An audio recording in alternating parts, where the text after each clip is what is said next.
Amén y gracias a Dios. Muchas gracias, Gloria, por encargarte. Muy buena tarde para todos.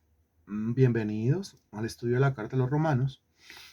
Ya estamos nosotros ubicados en el capítulo 6. Contextualicemos. Estamos nosotros en la unidad número 3. La unidad número 3 se llama Resultados de la Justificación. Esta unidad número 3 está conformada por 4 lecciones. La lección número 1 abarca todo el capítulo 5 y hemos denominado o bautizado el nombre del capítulo 5 llamándolo la paz con Dios. Sin embargo, pues hay dentro del tema de la paz con Dios como un megatema, hay un sinnúmero de resultados o un sinnúmero de beneficios ganados por Cristo para nosotros en la cruz del Calvario. Lo mismo hicimos con el capítulo 6 de la Carta de los Romanos. Capítulo 6 tiene como tema, como título, la unión con Cristo. Y ahí estamos nosotros en el capítulo 6, la unión con Cristo. Dijimos que este capítulo 6 de manera natural se subdividía en dos partes. En primer lugar, Romanos 6 del 1 al 14 y en segundo lugar, Romanos 6 del 15 al 23. Es más, son exactamente los mismos dos títulos que usted encuentra ahí en su Biblia. La primera parte, Romanos 6 del 1 al 14, usted va a encontrar que ahí dice muertos al pecado. Y la segunda parte, Romanos capítulo 6, versículos del 15 al 23, usted va a encontrar que ahí dice siervos de la justicia. Comenzamos nosotros el estudio de la primera parte y llegamos nosotros hasta el versículo 6. Hasta el versículo 6. Aprendimos nosotros un montón de cosas. Vamos a repetir, a repasar con la lectura. Y cuando hayamos llegado nosotros al versículo 6, pues iniciamos la exposición desde el versículo 7. Versículo 1 dice, ¿qué pues diremos? ¿Perseveraremos en el pecado para que la gracia abunde? En ninguna manera. Porque los que hemos muerto al pecado, ¿cómo viviremos aún en él? ¿O no sabéis que todos los que hemos sido bautizados en Cristo Jesús, hemos sido bautizados en su muerte? Porque somos sepultados juntamente con él para muerte por el bautismo, a fin de que como Cristo resucitó de los muertos por la gloria del Padre, así también nosotros andemos en vida nueva. Porque si fuimos plantados juntamente con él en la semejanza de su muerte, así también lo seremos en la de su resurrección. Sabiendo esto, que nuestro viejo hombre fue crucificado juntamente con él, para que el cuerpo del pecado sea destruido, a fin de que no sirvamos más al pecado. Ok. Hablamos nosotros hace 8 días acerca de 4 hechos que le ocurrieron al Señor Jesucristo. Y de esos 4 hechos tienen que ver directamente con nosotros o se aplican directamente a nuestras vidas gracias a un bautismo, a uno de los 4 que se llama el bautismo en Cristo, que es una operación del Espíritu Santo, por medio de la cual somos fundidos, unidos, integrados de manera indisoluble al cuerpo del Señor Jesucristo. Okay. Esas 4, esos 4 hechos que le ocurrieron al Señor Jesucristo fueron: el Señor Jesucristo fue crucificado, el Señor Jesucristo fue muerto, el Señor Jesucristo fue sepultado y el Señor Jesucristo fue resucitado. Los primeros 3 hechos, es decir, la crucifixión, la muerte y la sepultura, se aplican a nosotros directamente hablando de el viejo hombre, que es la misma carne, que es la misma vieja naturaleza.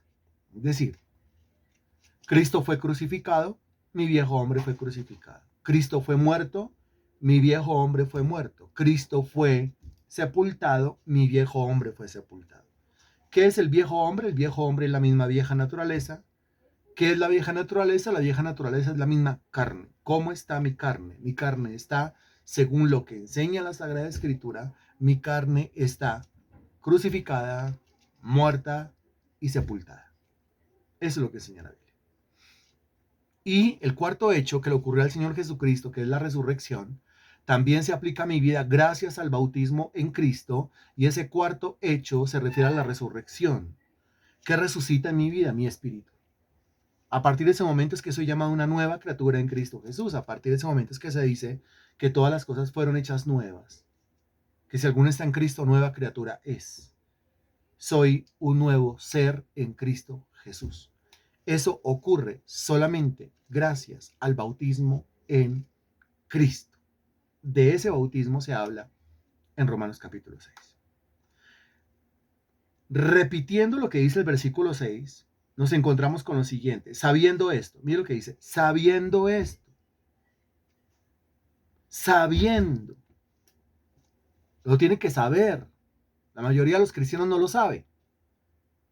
Por eso la mayoría de los cristianos piensa que es que su carne es como una bestia, como un animal, como un monstruo incontrolable y que lo domina y que lo va a dominar siempre. Pero ¿cómo lo puede dominar a usted algo que está crucificado, muerto y sepultado?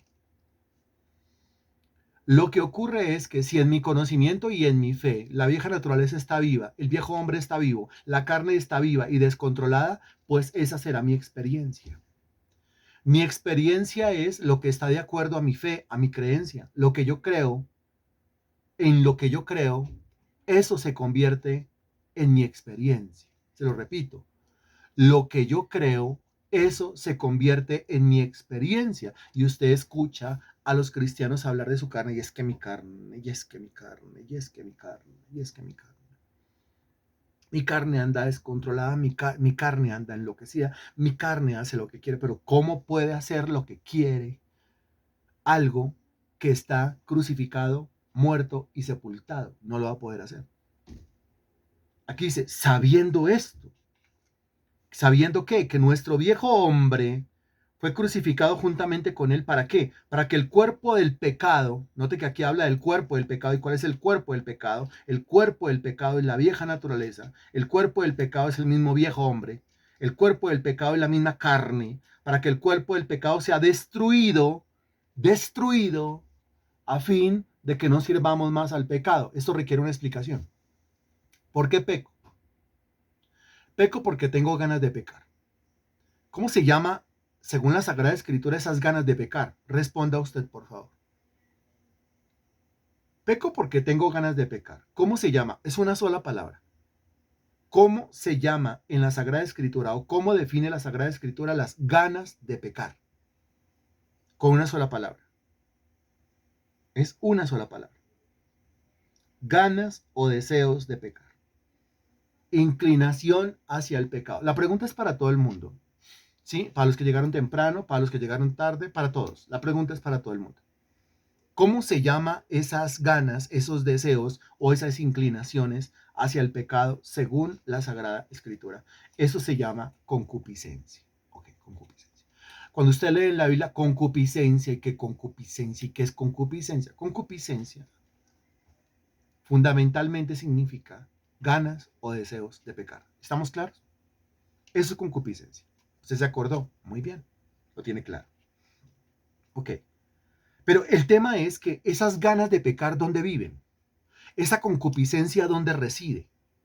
¿Dónde? ¿Dónde habita la concupiscencia? ¿Dónde vive esa inclinación hacia el pecado? ¿Dónde está exactamente? Ubíquela, por favor. Regáleme la dirección de esa concupiscencia. Usted la va a ubicar fácilmente porque usted ya pasó por antropología bíblica. Al pasar por antropología bíblica, usted se va a acordar que hay una amalgama o un amangualamiento de dos partes de mi ser que conforman una tercera parte. Las dos se fusionan y de ahí sale un engendro. ¿Cómo se llama ese engendro? Ese engendro se llama carne. La concupiscencia vive en mi carne. La concupiscencia está tanto en el alma como en el cuerpo. El cuerpo tiene sensaciones de pecar hacia el pecado. Y el alma, pues ni se diga, porque en el alma está el corazón y ahí está el centro, el epicentro de todos los sentimientos y de todas las emociones. Ok, volvemos al versículo 6. Para que el cuerpo del pecado sea destruido a fin de que no sirvamos más al pecado. ¿Por qué peco? Porque tengo ganas de pecar. ¿Cómo se llaman las ganas de pecar? Se llama concupiscencia. ¿Dónde vive la concupiscencia? En la carne. Ah, muy bien, en la carne. Pero según el versículo 6, ¿cómo está la carne?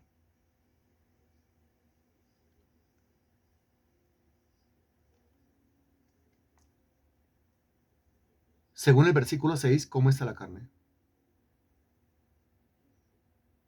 ¿Cómo está la carne?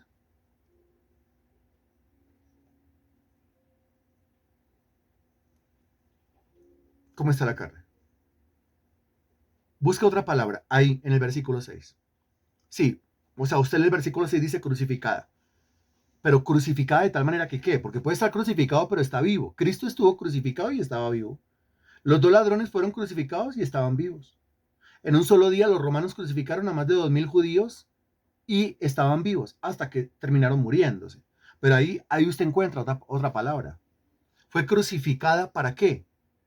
Es decir, fue crucificada, muerta y sepultada con el fin de hacer qué con esa carne, o hacer qué con ese viejo hombre, o hacer qué con esa vieja naturaleza. Encuentre otra palabra. Ahí en el versículo 6, no se vaya para otro lado.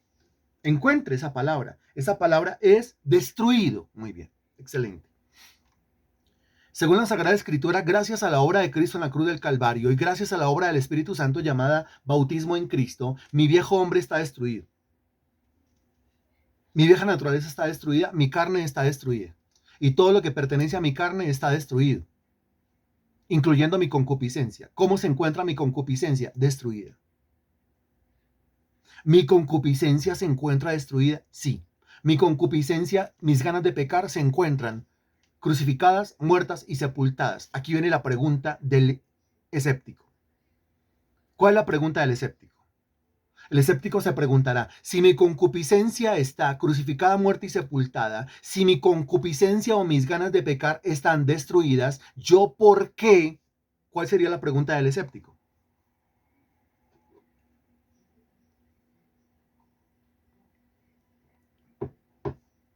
No, no.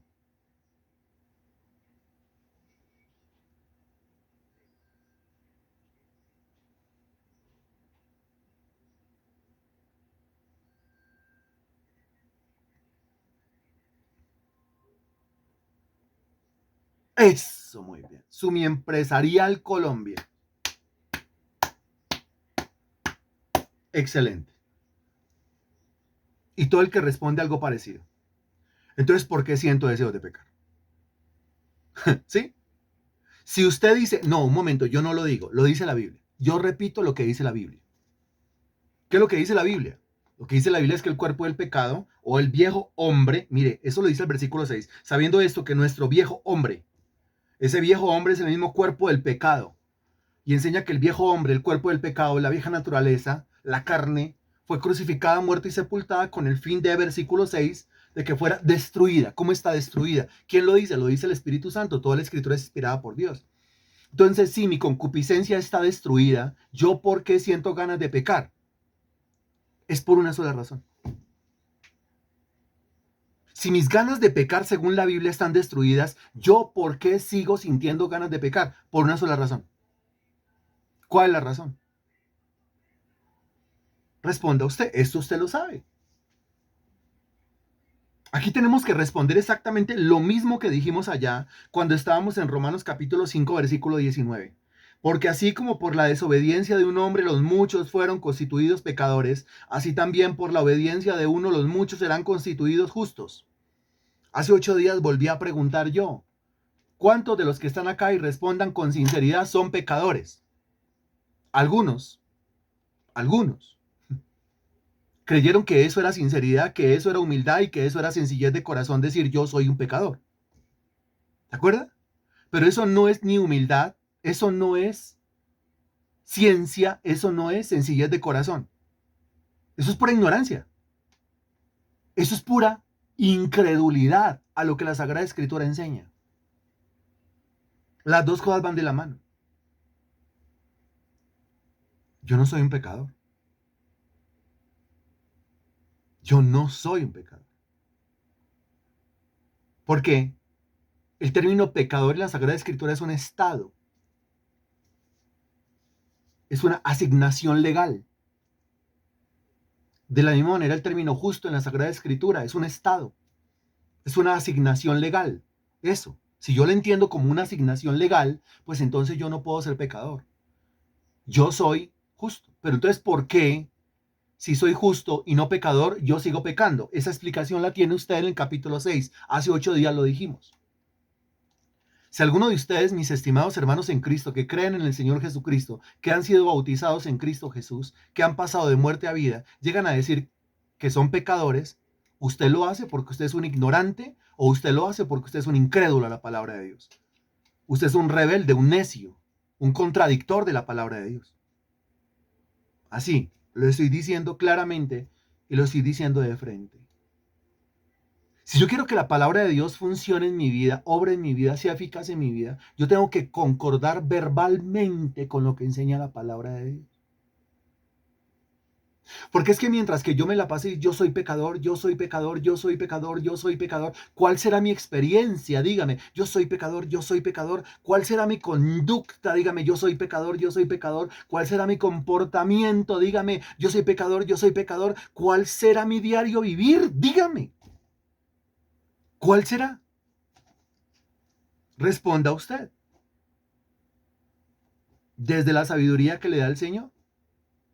Pues solamente hay una. Ok, pecar y pecar. Pues el pecado. Puedes andar en el pecado. Es que ¿cuál es otra? Por mi culpa, por mi culpa, por mi culpa. No, yo pecador, confío, yo pecador, yo pecador, yo pecador, yo pecador y yo pecador. Pero lo que a mí me dice el versículo 19 es que soy justo y que yo me tengo que declarar justo. Entonces, si me tengo que declarar justo, yo soy justo. Soy justo. Soy justo. Soy justo. Soy justo. ¿Cuál será mi experiencia? Soy justo. Soy justo. ¿Cómo será mi diario vivir? Soy justo. Soy justo. ¿Cómo será mi comportamiento? Soy justo. Soy justo. ¿Cómo será mi conducta? Soy justo. Soy justo.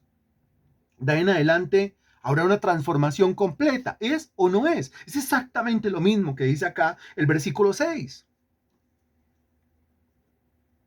Versículo 6 dice que mi carne ha sido destruida. ¿Qué es lo que me falta? Entonces, lo que me falta es creerlo.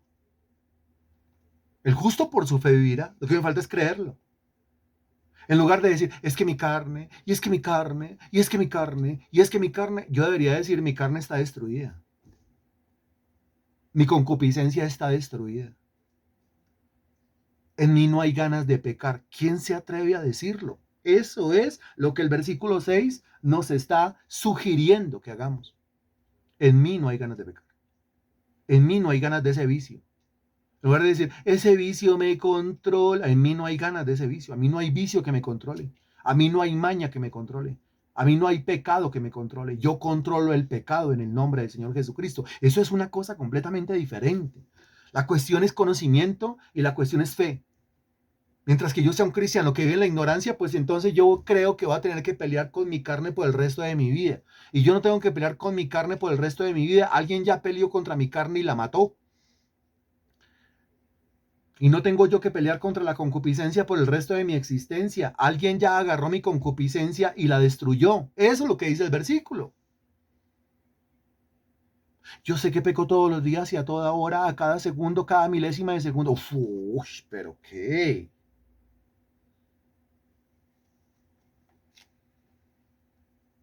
Por eso dice el versículo 6, parte final, para que el cuerpo del pecado sea destruido a fin de que no sirvamos más al pecado.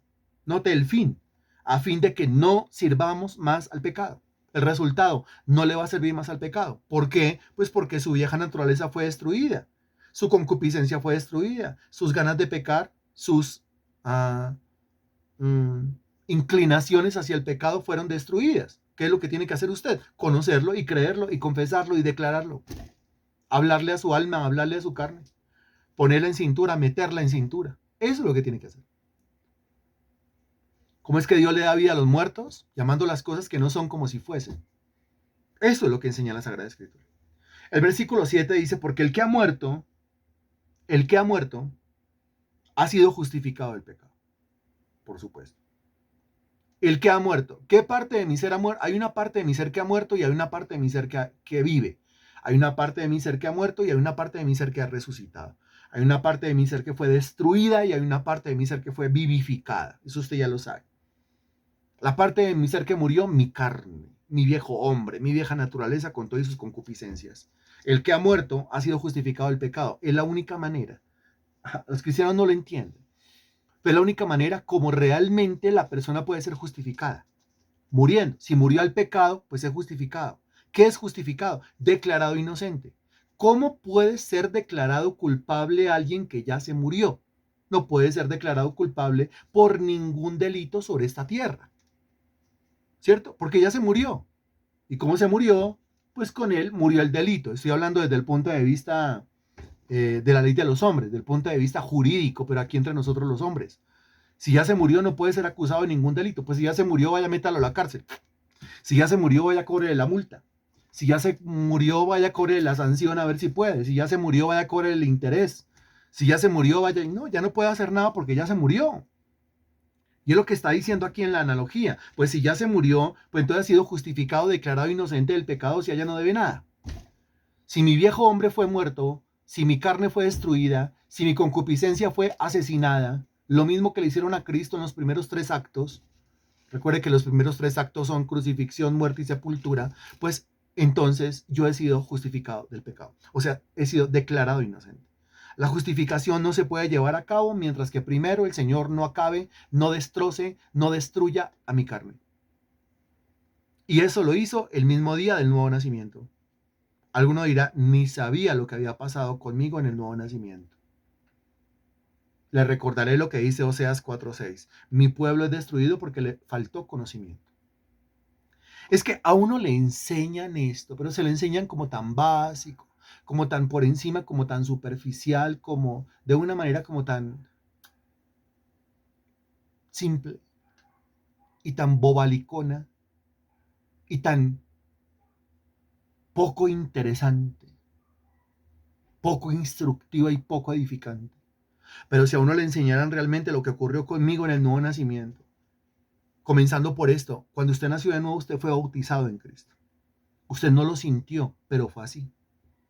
El Espíritu Santo operó en usted, usted no lo vio, pero fue así. El Espíritu Santo lo introdujo a usted, lo fundió, lo soldó, lo integró al cuerpo de Cristo. Usted no lo sintió, pero fue así. Ese día su viejo hombre, su vieja naturaleza, su carne, su concupiscencia y todo lo de su carne fue destruido. Usted no lo sintió, pero fue así. Ese día su viejo hombre fue crucificado, muerto y sepultado. Usted no lo sintió, pero fue así.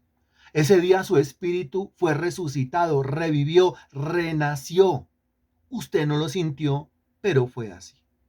A partir de ese momento usted es nueva criatura en Cristo Jesús. Las cosas viejas pasaron. He aquí, todas son hechas nuevas. Usted no lo sintió, no lo vio, no lo conoció, no lo entendió, pero fue así. Ahora, si desde el principio yo lo hubiera entendido así, ¿cómo sería mi vida hoy?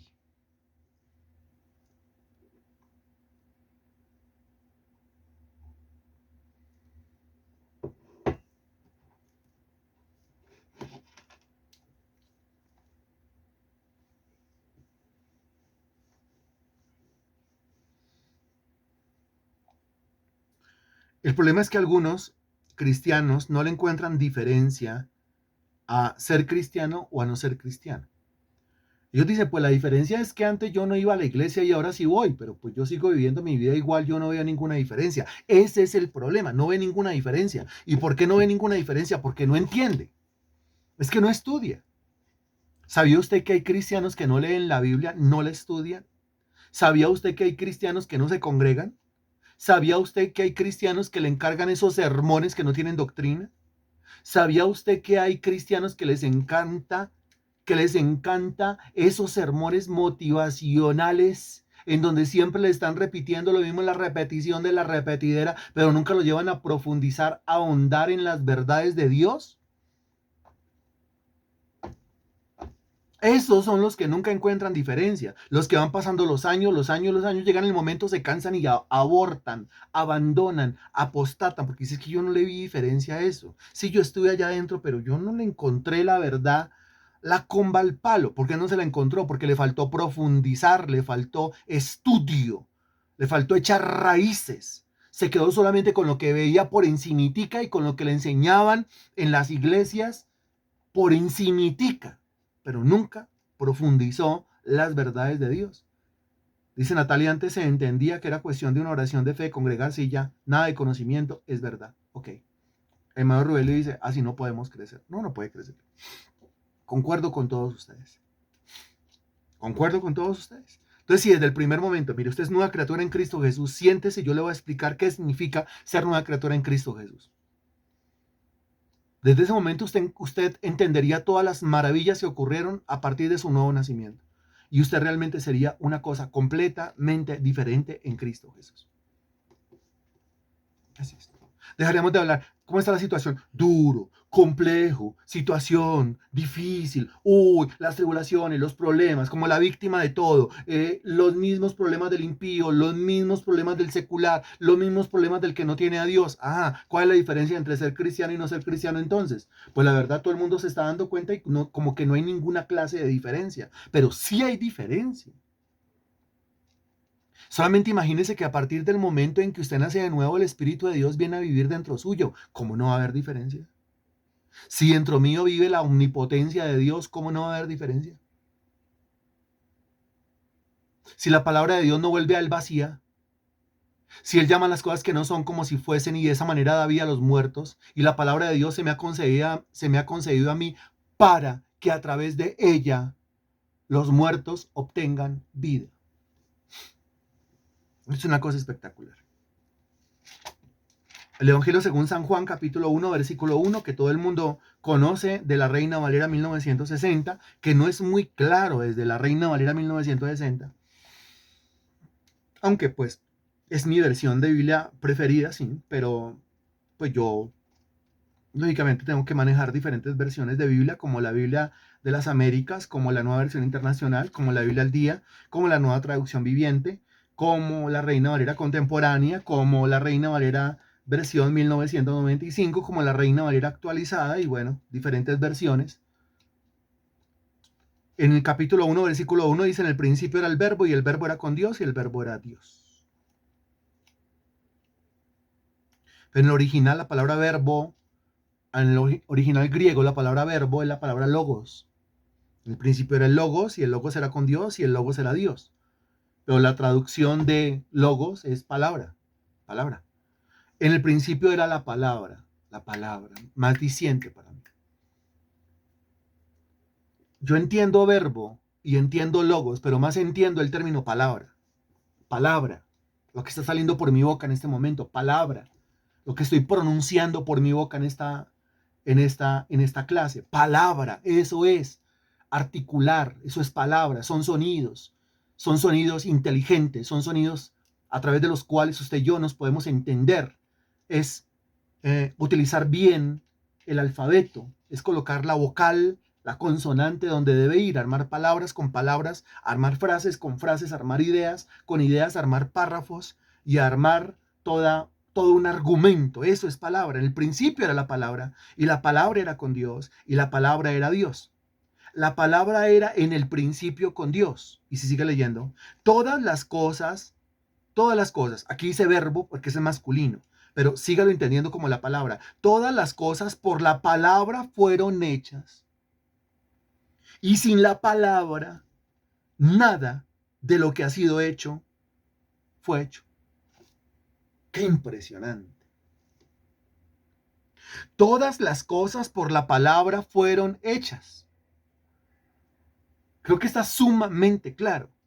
Todo lo que existe, existe gracias a las palabras de Dios.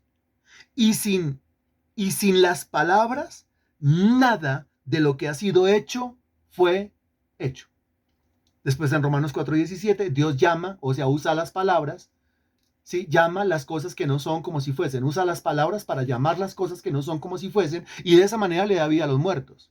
Después en Hebreos capítulo 11, versículo 3, por la fe entendemos haber sido constituido el universo por la palabra de Dios, de modo que lo que se ve fue hecho de lo que no se veía. Isaías capítulo 55, ahí será mi palabra que sale de mi boca, no volverá a mi vacía, sino que hará todo aquello para lo cual yo la envié. La palabra. Si entendiéramos el poder de todo esto, pues no andaríamos usando las palabras diciendo la situación está difícil, la situación está compleja, y si llega el momento y no tengo que pagar, y a mí me duele aquí, y a mí me duele allá, y a mí me duele aquí, y yo tengo miedo de, y yo tengo terror de, y yo tengo pánico de, porque las palabras crean. El que ha muerto ha sido justificado del pecado. Ya regresé a Romanos capítulo 6, versículo 7. Versículo 8. Y si morimos con Cristo, ¿Morí con Cristo en qué sentido? Pues mi viejo hombre murió juntamente con Cristo. Eso es lo que dice el versículo 6, ¿no es cierto? Nuestro viejo hombre fue crucificado juntamente con él. Entonces aquí si morimos con Cristo, si morí juntamente con Cristo, si mi carne murió juntamente con Cristo, creemos que también viviremos con él. Pues mi espíritu ha revivido. Mi espíritu ha sido resucitado entre los muertos. Yo estaba muerto en delitos y pecados. Efesios 2:1. Pero por la gracia de Dios, Romanos 6:7, he sido vivificado, ahora vivo espiritualmente en él y con él. Versículo 9. Sabiendo que Cristo, otra vez sabiendo, dese cuenta la cantidad de veces que aquí aparece la palabra sabiendo. Mire el versículo 6. Sabiendo esto. Versículo 9. Sabiendo. ¿Sabe cuál es el problema del cristiano? Se aparecen tantas veces aquí la palabra sabiendo. Mire el versículo 3. O no sabéis, versículo 6. Sabiendo, versículo 9. Sabiendo cuál es el problema del cristiano. ¿Cuál es mi problema? ¿Cuál es su problema? Usted que me está escuchando y que me está viendo. ¿Cuál es su problema entonces? Responda.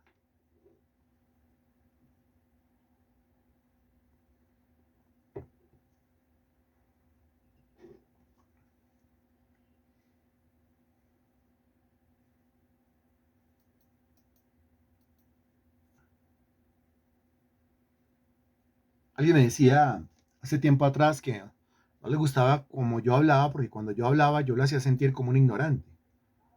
La verdad no soy yo el que lo hace sentir como un ignorante, la misma palabra de Dios, el mismo Espíritu de Dios, el que a uno lo hace sentir ignorante. Cada vez que yo leo la Biblia, cada vez que la estudio, cada vez que la escudriño y cada vez que la enseño, yo me siento como un ignorante. Créame que no es solamente su caso, es el caso de todos acá. Entonces, ¿cuál es el problema? El problema es la falta de conocimiento, el problema es que no sé, el problema es no saber, la ignorancia, el problema es que no conozco lo que está escrito, el problema es la ignorancia, el problema es no saber, el problema es que no sé lo que Dios dice, el problema es ese, el problema es que no sé. Se escucha cristianos todavía, no es que la guerra que tengo contra la carne, ¿cuál guerra? La lucha que tengo contra mi carne, ¿cuál lucha? Tiene lucha contra un muerto, está peleando contra un muerto, está peleando contra una sombra, contra eso está peleando. ¿Cómo va a estar peleando contra algo que está destruido? Buena pregunta. ¿Cómo va a estar peleando contra algo que está muerto? Buena pregunta. Sabiendo esto, sabiendo que Cristo, habiendo resucitado de los muertos, ya no muere. La muerte no se enseñorea más de él. Ahora recuerde que lo mismo que le ocurrió a Cristo tiene una aplicación directa a mi propia vida. ¿Qué quiere decir? Sabiendo que Cristo, después de haber resucitado de los muertos, ya no muere. Ok. O sea, sabiendo que yo, porque todo lo que se aplica a Cristo se aplica a mí. Le repito, crucificado, muerto y sepultado. Cristo fue crucificado, muerto y sepultado. Mi viejo hombre fue crucificado, muerto y sepultado. Resurrección. Cristo fue resucitado.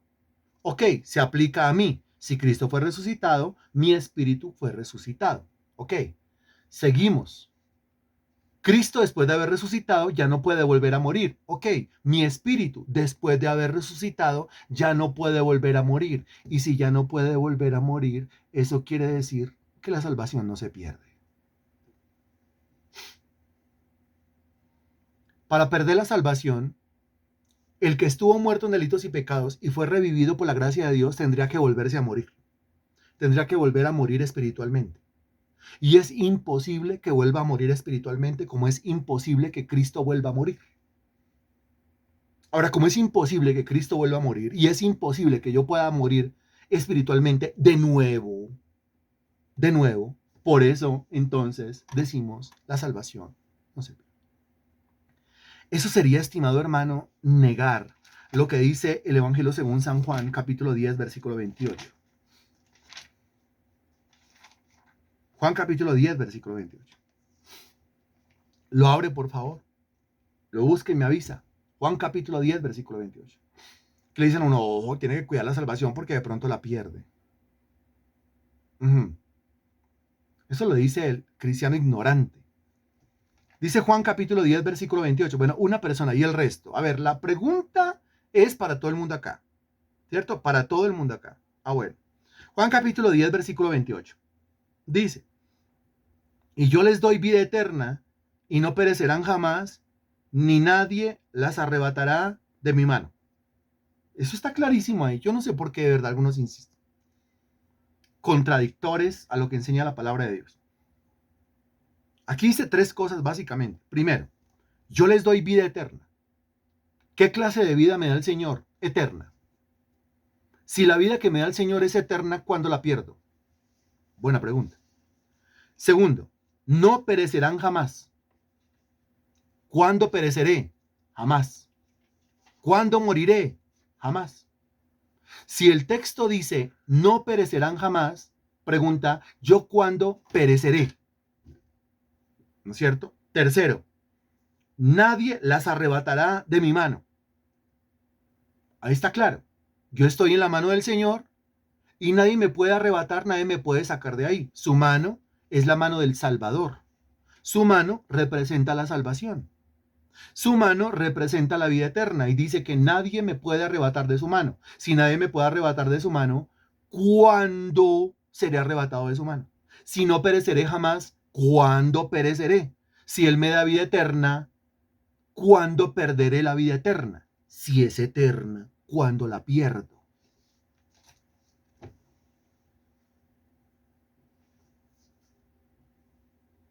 ¿Mm? Pero con cuánto cristianos yo no me encuentro que llevan décadas ahí sentados, enroscados en la silla de una iglesia y todavía estas cuestiones con respecto a lo más básico que es la salvación, la predestinación, la elección, no lo tienen claro. Ellos todavía siguen patinando sobre es que yo creo que perdí la salvación. Habría que llevarlo allá a Hebreos capítulo 6, ¿no? Hebreos capítulo 5, Hebreos capítulo 6, que enseña que si alguien perdiera la salvación, sería imposible que la volviera a recuperar. Alguno dirá, o sea que la Biblia sí dice perder la salvación. No. En el caso está la Biblia especulando. En el caso especulativo, en el caso supuesto de que una persona pierda la salvación, el autor de Hebreos dice, sería imposible que la volviera a recuperar. Porque en ese caso Cristo tendría que volver a la tierra y tendría que volver a ser asesinado. Eso es la tesis de la carta a los Hebreos. Pero entonces el cristiano se coge y se agarra de que yo perdí la salvación y al otro día no, ya o la obtuve otra vez y al tercer día yo perdí la salvación y al cuarto día yo la obtuve otra vez. Eso es una cosa completamente antibíblica. Es una cosa que no pertenece a la Biblia, no pertenece a la doctrina, no pertenece al Evangelio. Eso es una cosa de la cual ni se debería hablar. El sacrificio de Cristo es perfecto. ¿Qué entiende por sacrificio perfecto? El sacrificio de Cristo es eterno. ¿Qué entiende por sacrificio eterno? Que lo que logró en mi vida fue algo perfecto y que lo que logró en mi vida fue algo eterno. Sabiendo que Cristo, ya regresé a Romanos, sabiendo que Cristo, habiendo resucitado de los muertos, ya no muere, la muerte no se enseñorea más de él. Ahora, si la muerte no se enseñorea más de Cristo, la muerte no se puede enseñorear más de mí. O sea que yo espiritualmente no puedo volver a vivir. Perdón, espiritualmente no puedo volver a morir. Ahora paso a la carne. La carne no puede volver a vivir. Lo que se murió, se murió. Y lo que revivió, revivió. ¿Estamos claros? Lo que fue destruido está destruido. Y a lo que se le ha dado nueva vida, pues tiene nueva vida. Lo que fue, lo que fue destrozado, quedó destrozado. Y aquello que fue vivificado, pues está vivificado. Entonces, ¿yo qué es lo que tengo que decir? Yo lo que tengo que decir es que yo he sido resucitado, yo tengo nueva vida en Cristo Jesús, esa es la parte que está viva en mí. Y también tengo que confesar la otra parte, la parte que está muerta en mí. Mi viejo hombre está muerto, mi vieja naturaleza está muerta, mi carne está muerta, mi concupiscencia está muerta, mis vicios están muertos, mis pecados están muertos. Yo no estoy muerto en pecados, los pecados están muertos ahora. Eso es lo que enseña ahí. Versículo 10. Porque en cuanto murió, al pecado murió una vez por todas, mas en cuanto vive, para Dios vive. Eso es una maravilla. En cuanto murió, al pecado murió, mire, al pecado murió una vez por todas. Murió una vez por todas. O sea, eso es morir y morir y morir y morir y seguir muriendo. Eso no es lo que dice la Biblia. Lo que dice la Biblia es que murió de una vez por todas. ¿Cuándo murió de una vez por todas? Cuando lo entendió, lo creyó y lo confesó. O sea, si usted hoy lo entiende, lo cree, lo confiesa, usted hoy puede morir al pecado de una vez por todas. No es que es un proceso. Eso hay que irlo dejando poco a poco. Eso antes se fumaba 3 cajetillas y poco a poco entonces va bajando y ahora se fuma 2 y después una y después lo cambia por un vapeador y de vapeador echándole humo a todo el mundo por donde va porque es que es un proceso, pero no es mi caso. Ahora yo le cuento mi testimonio. Yo a los 18, 19 años era un fumador empedernido. Con un cigarrillo que apagaba yo prendía el otro. Lo que yo fumaba era incomparable, olía a horrible, como todo fumador huele a horrible. Yo pasé por eso, claro que sí. Cajetillas y cajetillas y cajetillas y cajetillas y cajetillas de cigarrillo. Parecía una chimenea ambulante, andante. Cuando vino el nuevo nacimiento, nunca jamás yo volví a probar un cigarrillo. No entré en ningún proceso. No tuve que pasar de 5 cajetillas a 4, de 4 a 3, de 3 a 2, de 2 a 1, de 10 a 9, 8, 7, 6, 5, 4, 3, 2. No. De ninguno a un vapeador, no, nada de eso. Sencillamente se murió. Se acabó. Porque entendí que el que ha muerto, como dice el versículo 10, en cuanto murió, al pecado murió una vez por todas. Es cuestión de qué? De conocerlo y de creerlo. Hoy muero a ese vicio de una vez por todas. Ya, se acabó. Más en cuanto vive, ¿qué parte de su ser vive? Su espíritu. Más en cuanto vive, para Dios vive. Y muy bien lo que está diciendo Carolina, porque dice amén, uno se queda en procesos. El pecado debe ser de una y de raíz. Eso es excelente, Carolina. De verdad, excelente, porque es que un cristiano inmaduro, no, pues es que todo es un proceso. Un proceso. O sea, eso es como el que está fornicando o el que está adulterando. Entonces, ¿qué le decimos? Es que es un proceso de ir dejando al amante. Antes se encontraba con ella todos los días, ahora tiene que irle bajando, se va a encontrar con ella cada semana, ahora le va bajando, se va a encontrar con ella cada 15 días y le va a decir, mi amor, tú eres mi esposa, pero estoy en un proceso. Se va a encontrar con ella cada 20 días, ¿qué dice la esposa? Se va a encontrar con ella cada mes, ahí voy, ya casi no me encuentro con ella, me encuentro cada bimestre, cada trimestre, cada cuatrimestre, me encuentro cada semestre, me encuentro una vez al año con la amante. ¿Qué le diría a la esposa? Ah, bueno, pero es que ya es una vez al año. Eso ya es un gran avance, porque antes se encontraba con ella todos los días. No, eso no se lo aceptaría la esposa. ¿Y usted cree que se lo aceptaría a Dios? Pues tampoco lo aceptaría a Dios. No, el tema de la fornicación, el tema del adulterio es exactamente lo mismo. ¿Cuál es el tema con la fornicación o con el adulterio? Muere de una vez y para siempre, punto, ya no más. O si no lo votan. Mire lo que dice Marta León, coja sus ropitas en la puerta. Mi amor, pero antes yo me encontraba con ella todos los días, ahora es una vez al año. Y te estoy siendo sincero, ¿acaso lo que vale no es la sinceridad? No seas sinvergüenza. Pues que muchos son así, muchos cristianos son así. Dicen que ahí le van bajando, ahí le van bajando, ahí le van bajando, ahí le van bajando, ahí le van bajando. ¿A qué? Sigue pecando. Esos son como pañitos de agua tibia, como para darle un contentillo ahí a la conciencia y la conciencia no se deja engañar. No, no, no. La conciencia no se deja engañar. No se deja engañar. Sí, claro. A ver, cuando esta persona le diga lo siguiente, usted puede ser que sea mujer. Bueno, entonces, si yo le dijera, mire, tengo un amante, pero yo entro ya en el proceso de santificación, así que yo le voy a ir bajando a los encuentros con mi amante. Yo sé que usted es mi esposo, tengo un amante, le estoy siendo sincero, entonces yo no me voy a encontrar ya con él todos los días, me voy a encontrar con él cada 8 días, le voy a ir bajando hasta que me encuentre con él cada año. Le voy a ir bajando, pero usted va a estar tranquilo porque yo voy a estar en un proceso. Entonces, ¿qué le diría al esposo?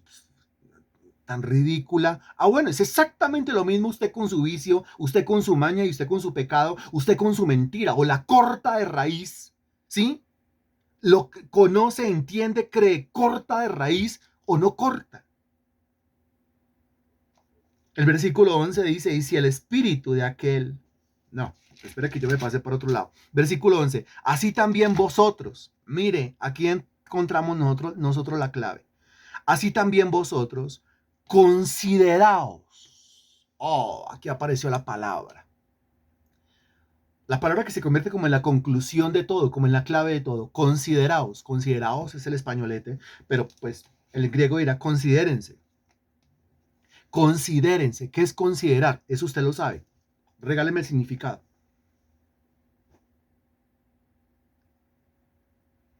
Considerar. Considerar. Muy bien, Marta León. Considerar. Analizar detenidamente. Eso es considerar. Analizar detenidamente. Analizar detenidamente y confesarse detenidamente. Analícese detenidamente y confiésese detenidamente. Confiese, dígalo, háblelo, promúlguelo, déjelo oír a través de su boca. Considérese como, considérese muerto al pecado. Mire, ¿cómo es que yo me tengo que llamar a mí mismo? Estoy muerto al pecado. Yo no me tengo que llamar pecador, sino muerto al pecado. ¿Cómo me tengo que llamar? Estoy muerto al pecado. ¿Cómo me tengo que llamar? Mi viejo hombre fue destruido. ¿Cómo me tengo que llamar? Mi vieja naturaleza fue destruida. ¿Cómo me tengo que llamar? Mi carne está muerta. ¿Cómo me tengo que llamar? Mis concupiscencias están crucificadas, muertas y sepultadas. ¿Cómo me tengo que llamar? Yo no tengo ganas de pecar. Yo no siento deseo de pecar. Mis vicios, mis mañas, mis hábitos pecaminosos están muertos. Eso se cortó de una vez y para siempre de raíz. Punto. Eso es lo que dice la Biblia. Ahora usted cuando lee el versículo 11, ¿usted lo entiende así? ¿Está en la Biblia o yo me lo estoy inventando? Responda usted. ¿Está en la Biblia o se lo está inventando el predicador? Sí está, ahí está, está en la Biblia. El Señor me dice, considérese muerto al pecado, pero vivo para Dios en Cristo Jesús, Señor nuestro. Entonces imagínense, a mí aparte de me toca considerarme muerto al pecado, también me toca confesarme y decirme, yo estoy vivo para Dios, estoy vivo para Cristo, yo todo lo puedo en Cristo que me fortalece, el Señor me suple todo lo que me falta conforme a sus riquezas en gloria en Cristo Jesús, yo sobreabundo en bienes, yo soy bendito en mi entrar, yo soy bendito en mi salir, yo soy cabeza, yo no soy cola, yo le presto a muchas naciones, yo no tengo necesidad de pedir prestado. ¡Qué impresión! Los recursos de los impíos fluyen directamente a mis cuentas, fluyen directamente a mis bolsillos. Si usted se atreviera a decir, mi cuenta de Bancolombia está repleta de capital, mi cuenta de Davivienda está repleta de capital, mi cuenta de Daviplata, mi cuenta de Nequi, mis bolsillos. A mí me consignan dinero, me transfieren dinero hasta por efecti, hasta por las casas estas de giros. A mí me transfieren, me consignan, el dinero fluye a mí de una manera impresionante porque el dueño del oro y la plata me ha dado el don del progreso, el don de la prosperidad. ¿Está en la Biblia o no está en la Biblia? Cuando dice, considérese vivo para Dios en Cristo Jesús, Señor nuestro, lo que está diciendo es, háblese, chárlese, coja lo que está escrito en la Biblia y póngaselo cuando lo habla, cuando lo dice. Ahí está. En cuanto al servicio, ¿qué es lo que dice usted? No, yo no le puedo servir al Señor porque yo cómo le voy a servir al Señor. Si yo no tengo mucho capital, si yo no tengo mucha fuerza, si yo no tengo poder, yo cómo le voy a servir al Señor si es que mi marido no me da permiso de servir al Señor, si es que mi marido se pone bravo. Yo cómo le voy a servir al Señor si es que mi mujer se pone brava cuando yo le sirvo. Yo cómo le voy a servir al Señor si es que a mí me duele todo cuando yo le voy a servir al Señor. Yo cómo me voy a congregar si es que a mí me duele hasta la calavera cuando le voy a servir al Señor. Pero así como. El apóstol Pablo dice, porque testigo me es Dios a quien sirvo en mi espíritu. El apóstol Pablo confiesa, yo sirvo en mi espíritu. El apóstol Pablo confiesa, soy siervo útil. El apóstol Pablo dice, soy competente porque mi competencia viene de Dios. Dios me hace competente. Dios me hace capaz. El apóstol Pablo dice, yo he trabajado más que todos los demás apóstoles juntos. ¡Qué impresionante! Mucha calavera, dice Magnori. Sí me duele hasta la calavera. Yo iba a ir a me dolió aquí, mire aquí, la puntica de la oreja me dolió acá. Aquí. Cuando lo que enseña la Sagrada Escritura es una cosa completamente diferente. Considérese como Dios lo considera. Véase como Dios lo ve. Háblese, llámese como Dios le habla y como Dios lo llama. Eso es lo que enseña el versículo 11, que es de lo más espectacular que usted encuentra en la Sagrada Escritura. Considérese, llámese muerto al pecado, pero llámese vivo para Dios en Cristo Jesús. Si se quiere seguir llamando como un miserable, endeudado, muerto de hambre, arruinado, en quiebra, en bancarrota, pues hágalo, pero será lo único que usted va a vivir. Pero si se atreve con todas las deudas a decir, yo presto a muchas naciones y yo no pido prestado. La sobreabundancia está en mi vida. El Señor me da todas las cosas en abundancia para que yo las disfrute. Tengo el don, porque es lo que enseña Eclesiastés, del progreso y de la prosperidad. Tengo el don de repartir. Y si tengo el don de repartir, pues es lógico que debo tener algo para repartir. Tengo el don de repartir sobre abundancia. Y si tengo el don para repartir sobre abundancia, pues lógicamente que tengo sobreabundancia, porque entonces ¿qué voy a repartir? Pero ¿cómo está todo? Ahí vamos más o menos, esto es tan apretado, esta situación está tan difícil, y la situación está tan difícil, pero porque tenemos un gobierno de la izquierda en este momento. No, sí, cuando teníamos gobiernos de la derecha no estábamos así, ¿cierto? Estábamos en el paraíso. Pura carreta. Algunos creen que esto depende es que de la derecha o de la izquierda, del sistema político del país. Realmente lo que tiene mal el país es la iglesia. La iglesia, la autoridad, la potestad, el poder espiritual de la iglesia está por encima del poder del gobierno, pero la iglesia no lo sabe. La Biblia dice que Dios pone reyes y Dios quita reyes, y cuando los pone, cuando los quita, cuando la iglesia se arrodilla. O sea que la iglesia y la sociedad y el país y la ciudad tienen los gobernantes que se merece. Pregúntale a Israel, cuando estaban pidiendo un rey, Dios le dio a Saúl, y les dio a Saúl para castigarlos, punto. Señor, ¿por qué permitiste este gobernante o esta gobernante? Y Dios responderá, porque se lo merecen. Se lo merece. Usted no merece ninguna otra cosa más. ¿Por qué? Pues porque no pide algo superior, no confiesa algo superior, no entiende quién es usted. ¿Usted cree que su redentor es un político? ¿Usted cree que su salvador es un político? ¿Usted cree que al llegar un político X, ese sí va a cambiar el país? Está completamente equivocado. Lo único que cambia el país es el evangelio. Y el evangelio no está en la boca del político, el evangelio está en la boca del cristiano.